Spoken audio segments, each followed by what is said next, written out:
been quite an interesting week, a week where our president has been abroad.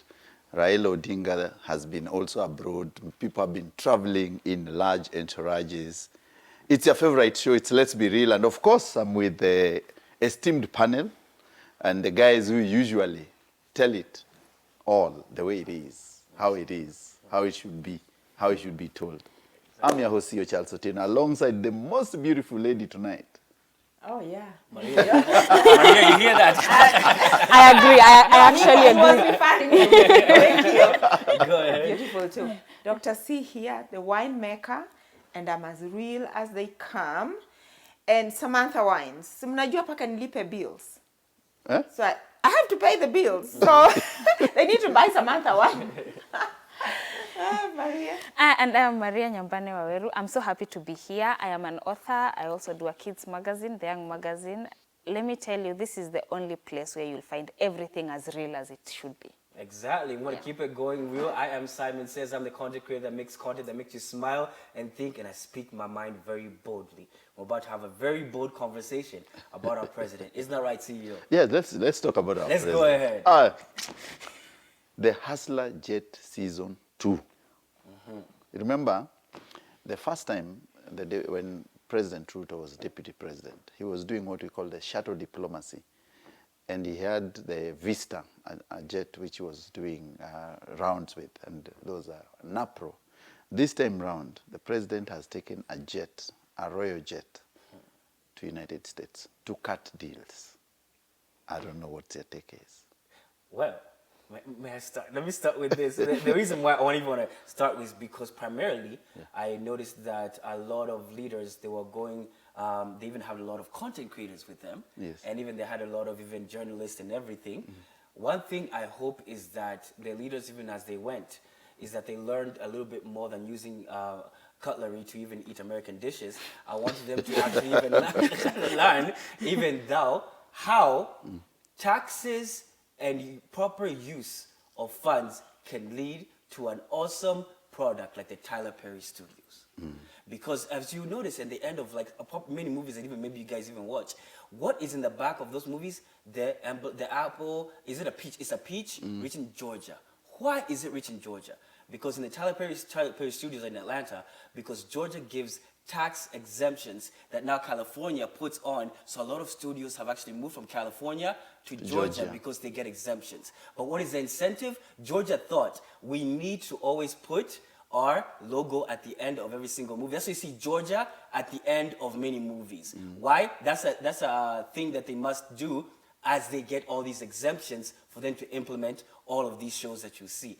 That is not what I hope that a lot of these government officials are taking note and learning. You see all of these jaw-dropping studios that you're seeing is a result of people actually doing the work that they were implanted on doing and using the funds properly. But would they actually even learn?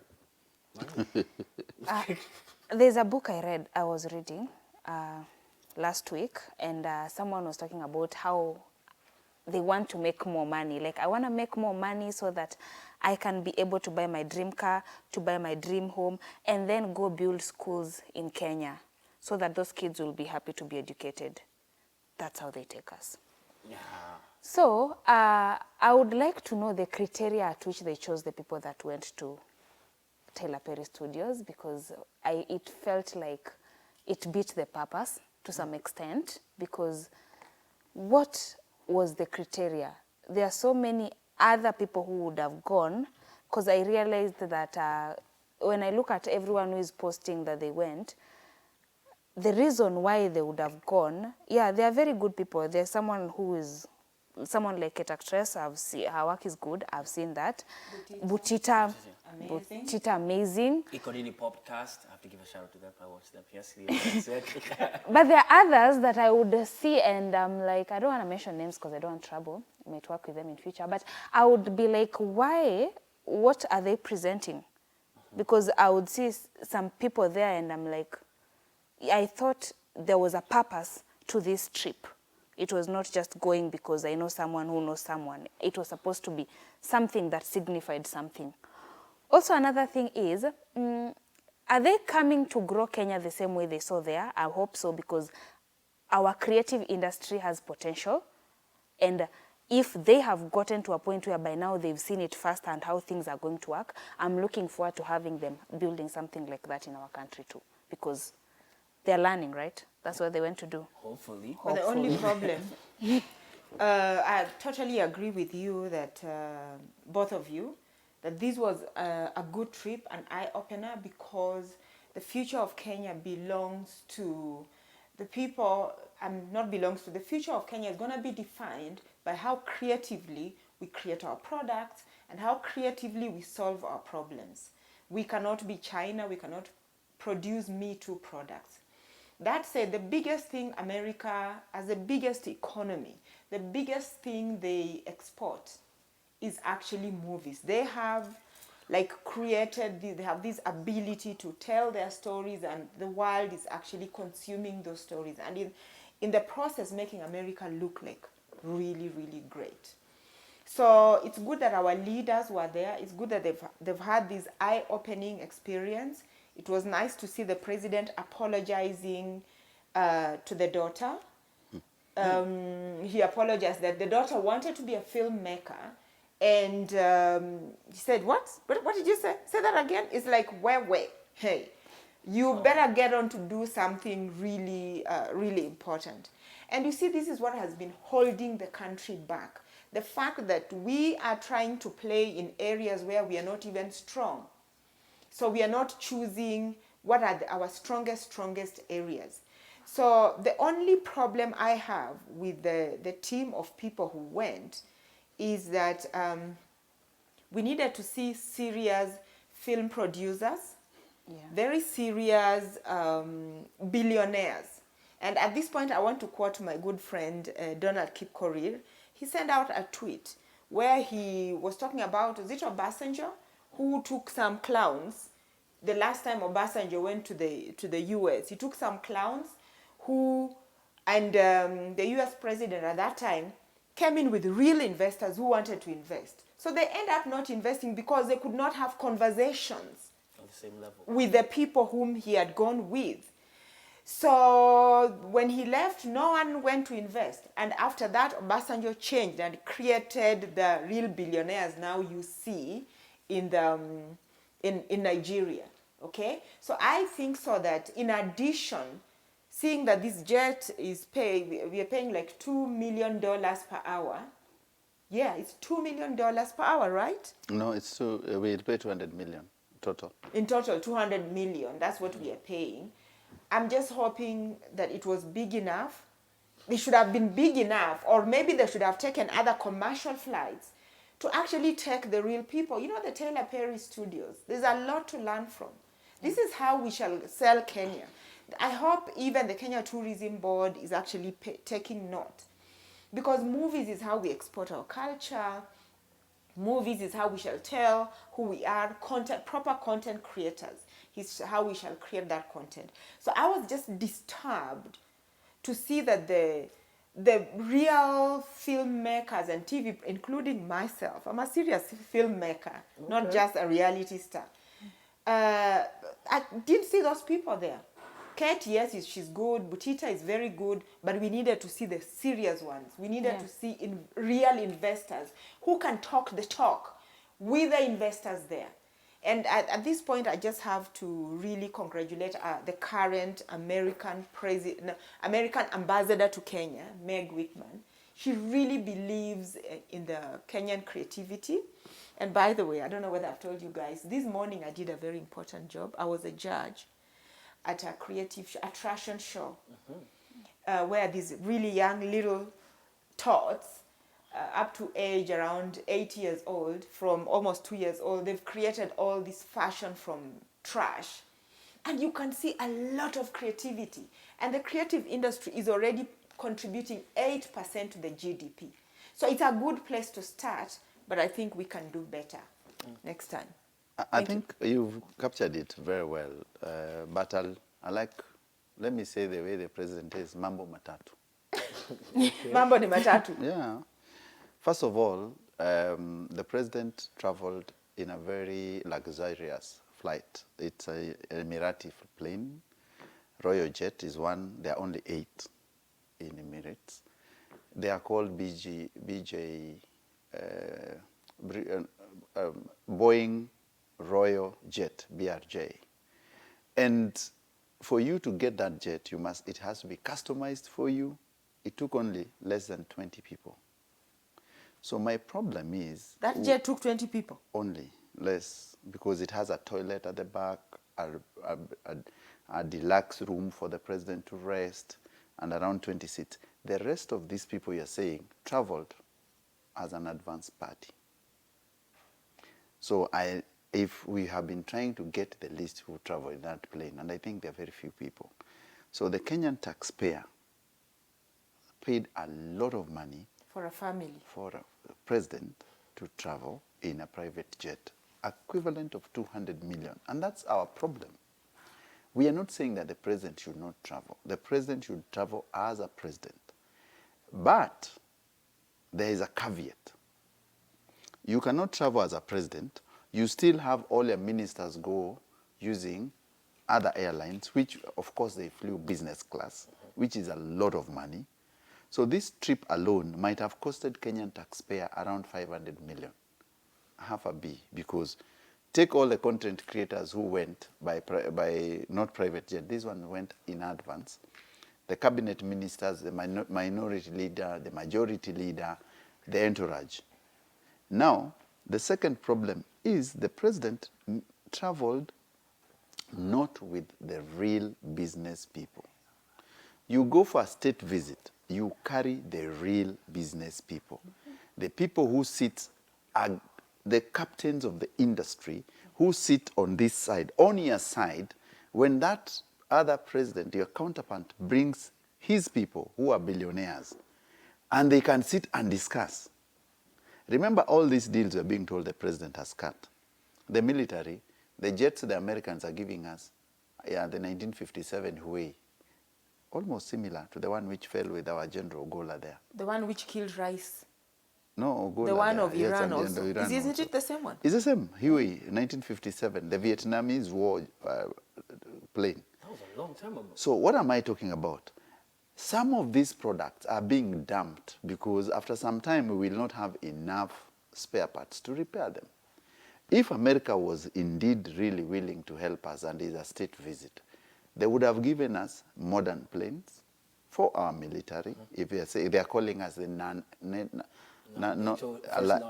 alliance, yeah. They should give us modern planes, modern technology, and the loans which we are taking should be concessional loans.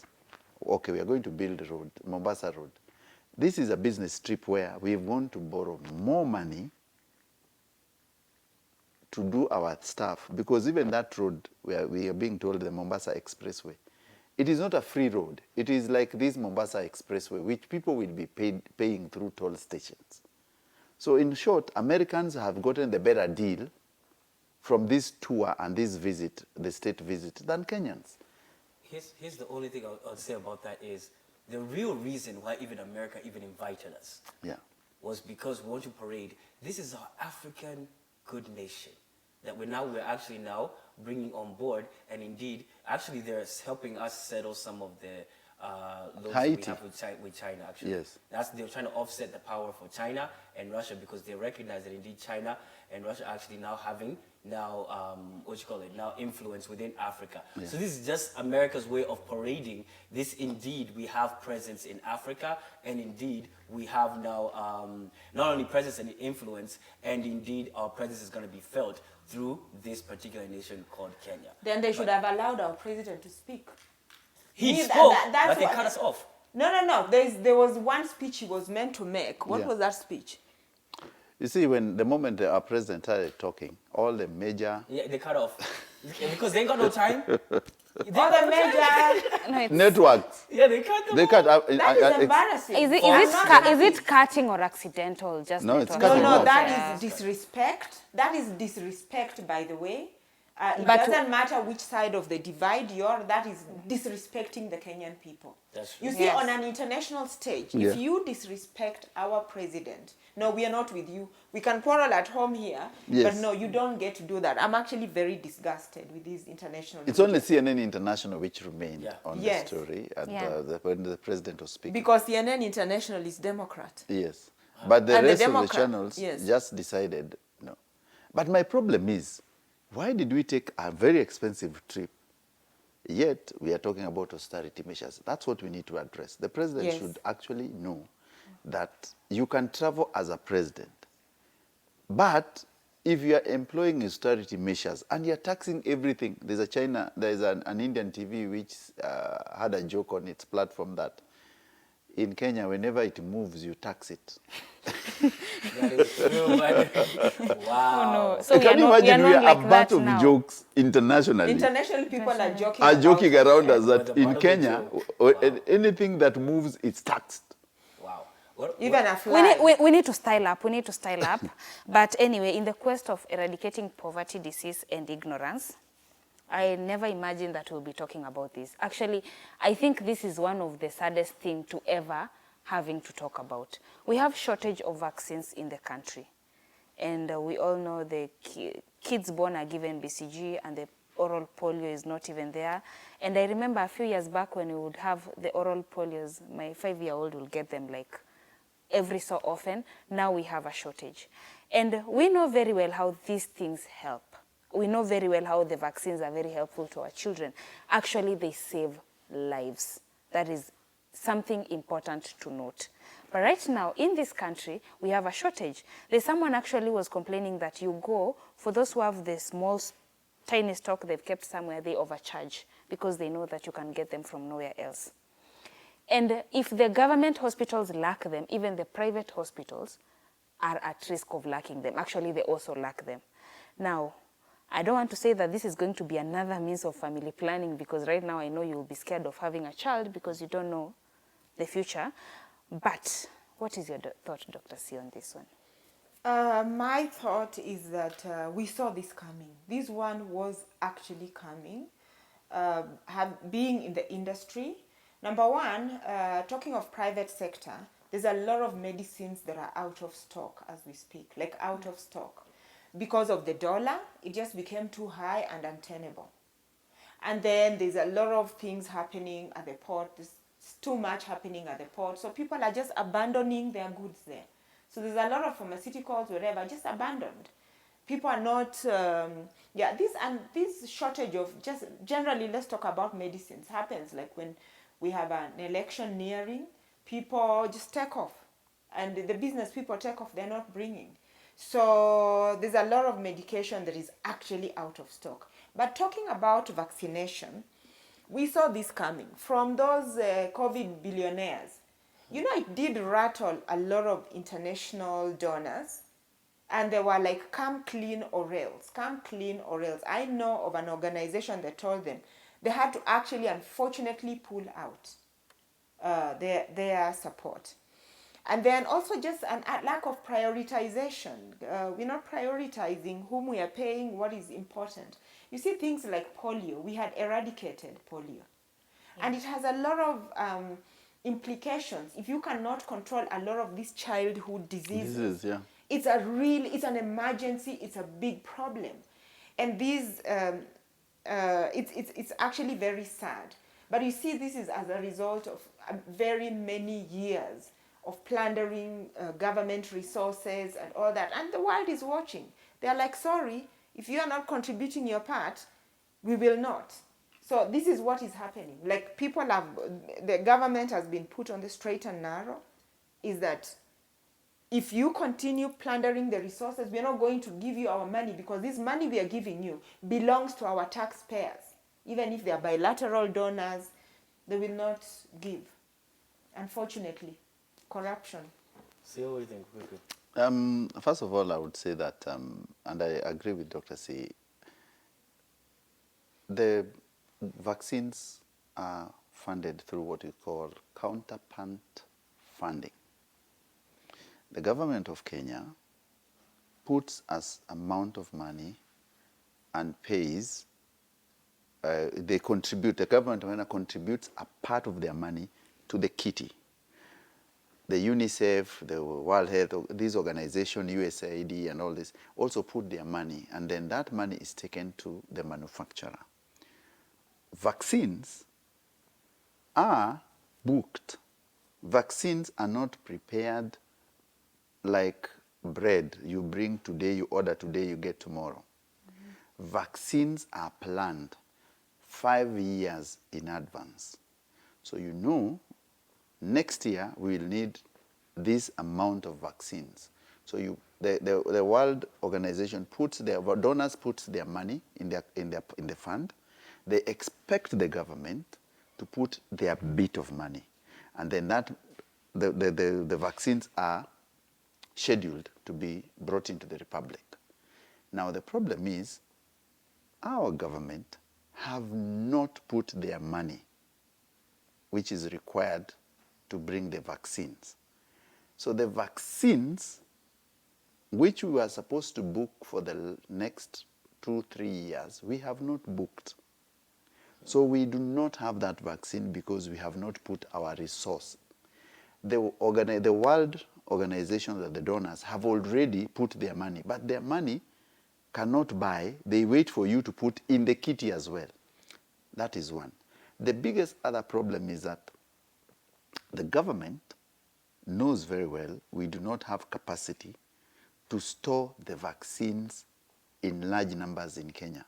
90% of our public hospitals do not have fridges to store these vaccines for a year, for 6 months. That's why these things are scheduled to be brought at a certain time. When you need them, that's why you see when you are doing polio jabs, they walk in the villages, in the streets, in the estates with them. Yeah. BCG you get in the hospitals. Now the problem is, the available vaccines will be available in private hospitals.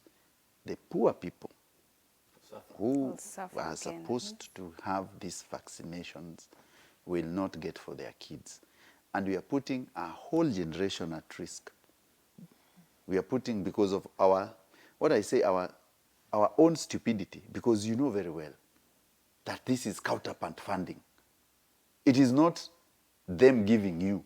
You put a bit of your money in the kitty. So why don't you put the money in your kitty? I get what you mean. Because we are flying Even jets. I'll go even further on that.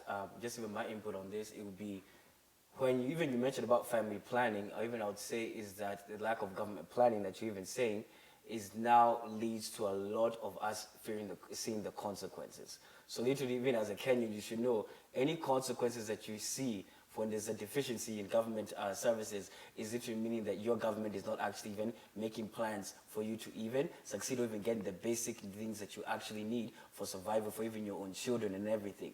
So even that's going to cause us now to suffer the consequences of someone who's not able to just make a simple, proper planning, be it budget on that side of things, or even resources, to now the resources that you contribute to the taxes that they actually even persecute you with. And they're actually even adding more. They want to get deeper. And hence, because you're suffering right now because of the lack, and you're even going to suffer even further when they come even deeper in your pocket. So literally what I would say is, the result of corruption is now when the poorest amongst us actually now experience a deficiency in services, and they suffer even more than they actually are. Can I say something? Okay. I would like to say this, like, there's so much going on in the country, and we've talked about taxations, we've talked about everything that we are lacking or everything that we need. But this is a time whereby everything should be on pause for us to save an entire generation. Like, whatever needs to be done has to be done immediately for us to save an entire generation, because it's not one child. And as a mom, I've gone to clinics, and there's no day I went for a clinic and found myself alone. There were children. So BCG and polio is so important that I wish that we would stop talking about something like this. This is not something we should be talking about. This is something that should be sorted very early in advance, that we should not even be thinking about. let's be here complaining about taxes, but not complaining about how many lives we might lose because of the vaccine shortage. That's big. That's very important. So what you're gonna do is, for a second, you're gonna stay right there. We're gonna be right back. We're gonna keep it real with more topics right after this. Keep it right here on Let's Be Real.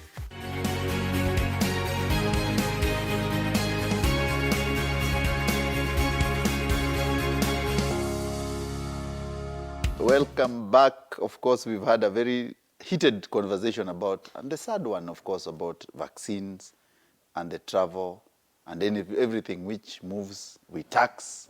Simon. Oh, but lighten it up. But go seriously, because I want to talk about a content creator. But he used to be a pastor. And he used to be that pastor who says, give me that 310. You know him? Mr. Kanyari he's out here saying, tap, tap, tap, tap, tap, touch, touch, touch, touch. He's out here doing the most. And a lot of ladies are being intrigued by him. Yes, indeed. What's happening is, Pastor Kanyari now, he had his church. He was there preaching. Now a lady came. And now she said, I'm a big fan of yours. You know, I love you, Pastor Kanyari. I want to get married to you. Yes, both ladies are out here. Ladies are out here demanding for marriage. Times are hard for ladies. Where?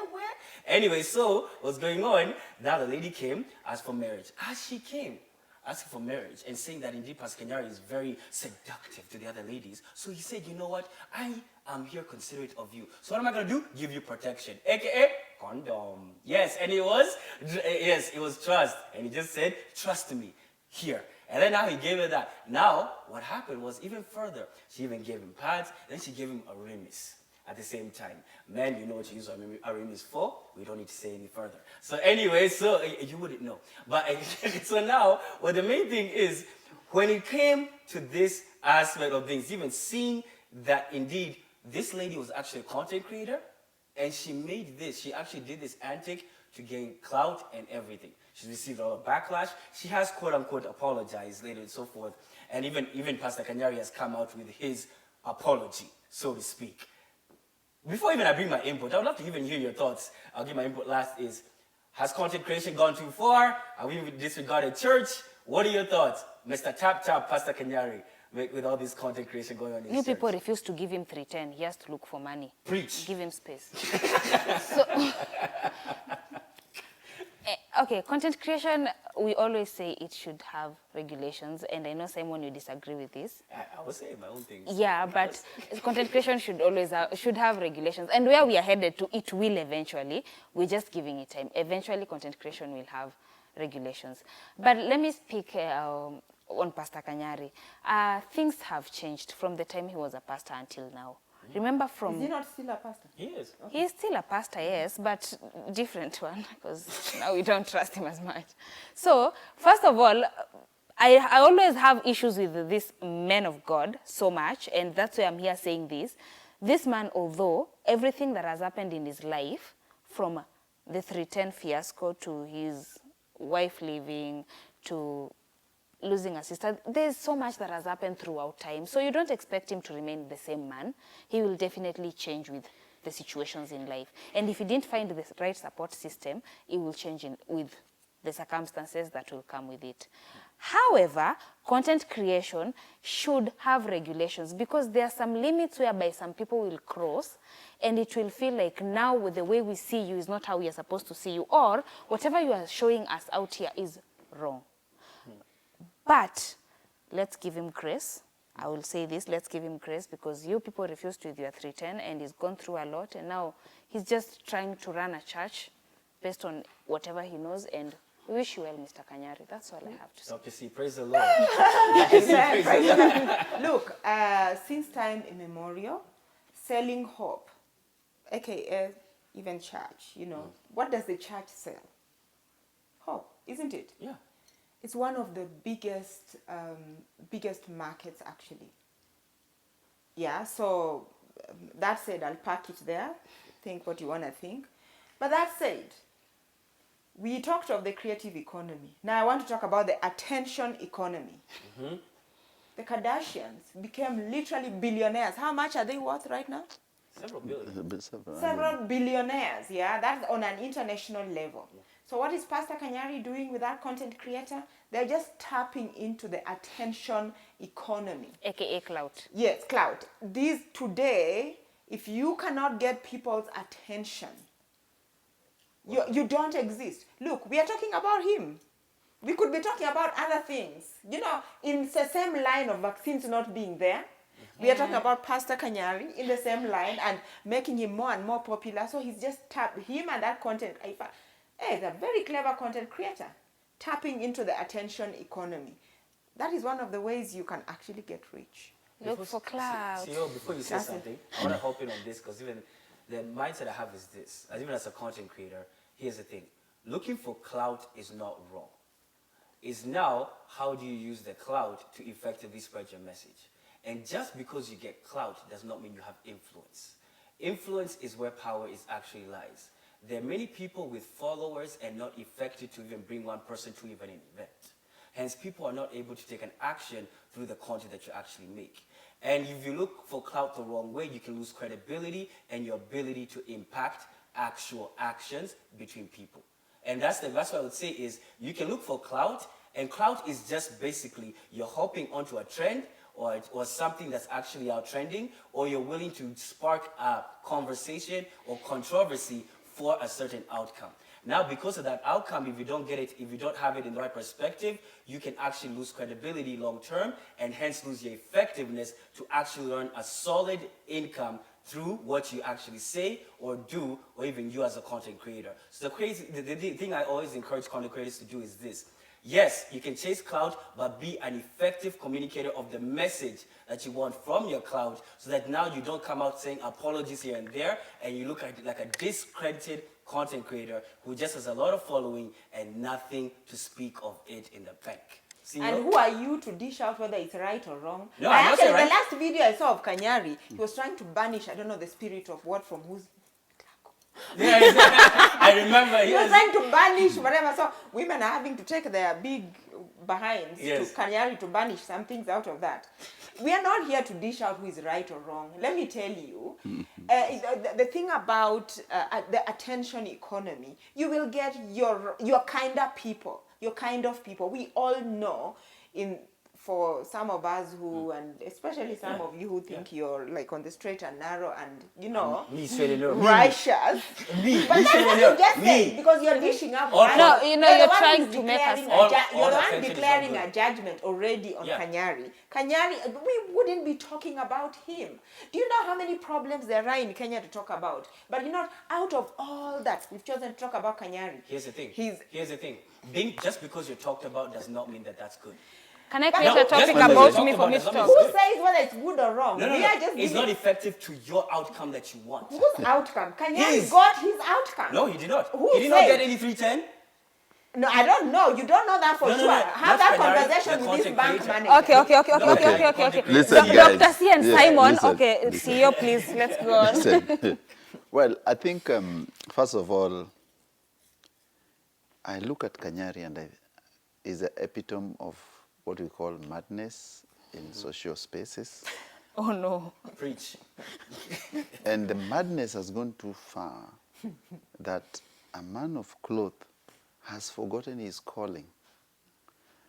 Was it really a calling? There must be, if you We have to define believe when you're through in the word of God and you open a church. And Kanyari is a kid who was born in faith. But the faith they have might not be, and I won't judge, is the mother was also a bishop, Bishop Lucy. Bishop Lucy was jailed for 7 or 8 years. For what? Because she sold fake HIV/AIDS vaccine, the mother. Wow. That's the brother is a bishop. Parenting plays a role. So I would end, what Kanyari is manifesting is he has grown from all those facets where religion has become a job where you make money from. But the Bible is very clear that my people perish because of lack of knowledge. My problem is not with Kanyari. My problem is the people who feed this monster. You are feeding someone who has no proper foundation on religion, There's a book I've said in this program before, The Rational Path. You must understand the difference between religion, philosophy, and law. If people do not understand, then Kanyaris will spring from everywhere. 5 years or 7 years ago, when Mohammed Ali, now MP for Nyali, and John Allan Nyamu went and did that expose, it was clear that Kanyari is just doing what we call conmanship. There was nothing religious about it at all at that time.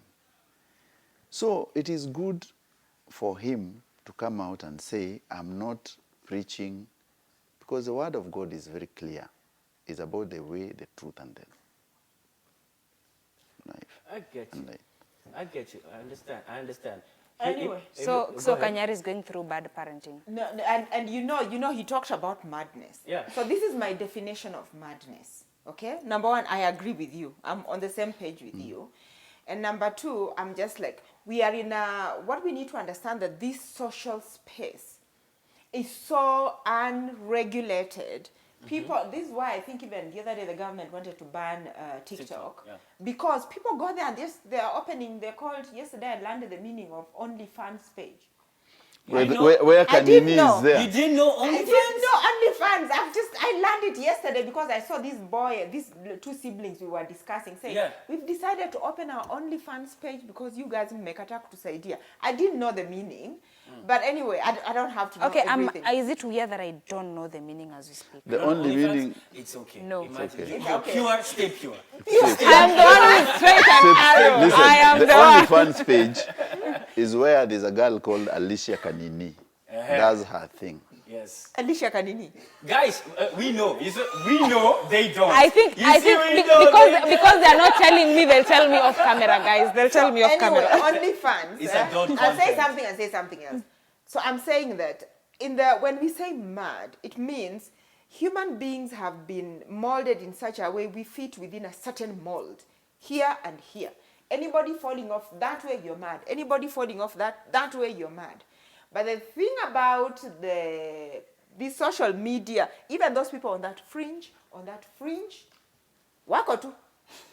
And they will attract their own whatever.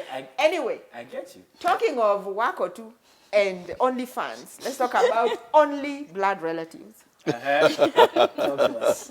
You know, this is a very peculiar Kenyan problem, African problem. It's African, actually. It's very peculiar that you have relatives, they come to live with you, and we are aware that we still need to pay the black tax, we called it. They come and live with you, and they just refuse to go. They do nothing. What are the strategies? I think people should also write. What strategies are you employing to get relatives out of your house? To get rid of relatives who have overstayed? Well, for me, here's the thing. And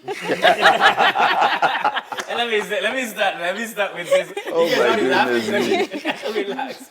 Here's the thing. Number one, when it comes to now family members overstaying their welcome, first thing you should do, be shrewd, because they know they're overstaying their welcome. They're just taking your kindness to another level. They're just taking advantage of your kindness.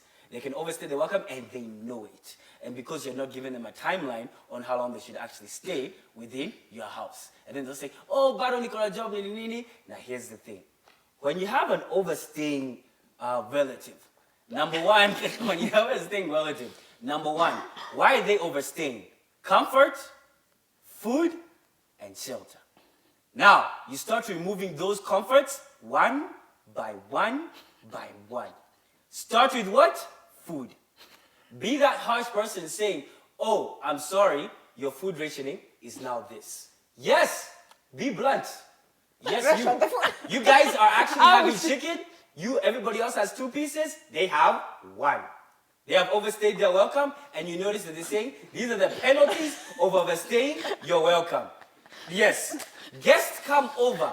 The guests came to see us, not you. Where? Bedroom. Because they came to see us, not you. Whose house is this? Ours. Who are you? invader of our privacy. We have told you you're overstayed your welcome. Congratulations, bedroom. Simon, That's you are a comfort. monster. Number 3, you said shelter. Here's the other thing. If we have a family thing where we actually want to go out and everything, as a family and everything, yes, this is what you do. You're not staying in this house while we're gone. No, you stay at our neighbors and feel uncomfortable to the fullest. You're not staying here. Is this your house? No. Is this whatever? No. You remove the 3 comforts that they came. Food, shelter, and comfort. Make it as uncomfortable as possible, because remember, you have to be selfish for your boundaries to be respected. Abu, proceed. Simon, you're bad. You are bad. You are a bad person. Really? Yes! No. They are being so mean to you by overstaying their welcome. No. Okay. Summary, yeah. Have a conversation. I would say have a conversation. Actually, the first issue I have with relatives, don't come with a special diet. Even if don't just come with a special diet. This is what we eat. You're not special. We are going to eat all of us. I'm not going to deny you food. But I feel like for me, I would just have a conversation with you. I'll sit you down and I'll tell you, please go. Openly and bluntly. And sometimes you can also do a trick whereby just talk to your husband and then tell him, you know what, you have the uncomfortable conversation so that they don't go bad-mouthing me from my home. However, the best way to not have them overstay is to have them come for a specific reason. I have a wedding. It's this weekend. After that, everyone is gone. You're not just the only one who's going to remain there. But don't just come on random occasions like I'm just coming to visit. No one is idle. I'm just coming to stay. No one is there. And avoid asking for help from them. Those who ask for help, come and stay with the kids for 2 days because I'm traveling. That's how you're teaching them so that your house is open. But I wouldn't take away your comfort. I wouldn't take away food from you. The only thing I would not allow is for my children to be uncomfortable because you are there. That is the only thing I would not allow. Yeah. Well, you know, this story reminds me of my days in campus. So you'd be seated and there's a window and you can see there's that guy coming to see you. And you know very well you do not want to see him. So the trick we would have is that you just take a bag, put it, open the door. Oh, I was just leaving. You're here. Let's go together. And then you even take a matatu or whatever. And then you reach somewhere, you alight and come back and continue with your... So one of the things I would actually do, number one, don't start the problem in the first place. Yeah. You know, the tricky thing about what you've said, the way you would go about it is that, come on, Imbaya. You get them off like that. These people will never talk to you. So you may as well actually literally just throw them out immediately. Because you're never going to see each other eye to eye. So what I normally do is that I say, I'm inviting you from this day to this day. Yeah. And when I realize stories are coming up, I'll even bring in fumigators, whatever. So we need to vacate the house. We all need to vacate the house, and because we need to, here's transport, you go home. As we are going, I don't know where, we have to go and live with some relatives who will not. And unaenda, unarudi tu tumekuja the next day. You get it? I see what you mean. I see what you mean. Yeah, and you just, let me tell you something. Like, once I had to, this was not a relative, but I needed to get rid of somebody who was kind of like helping me in the house, and I didn't know how to do it. So I told them we got an urgent something, we need to go to Europe. So now you have to go.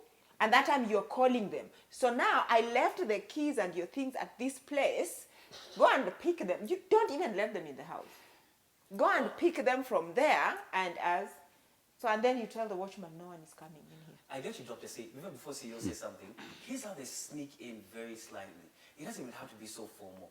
Like even CEO maybe even know this. For example, your cousin or something is in rural area. He's come to Nairobi for a job, and you're the only person in now Nairobi area. So you're housing that individual. So that person now is starting to do the job.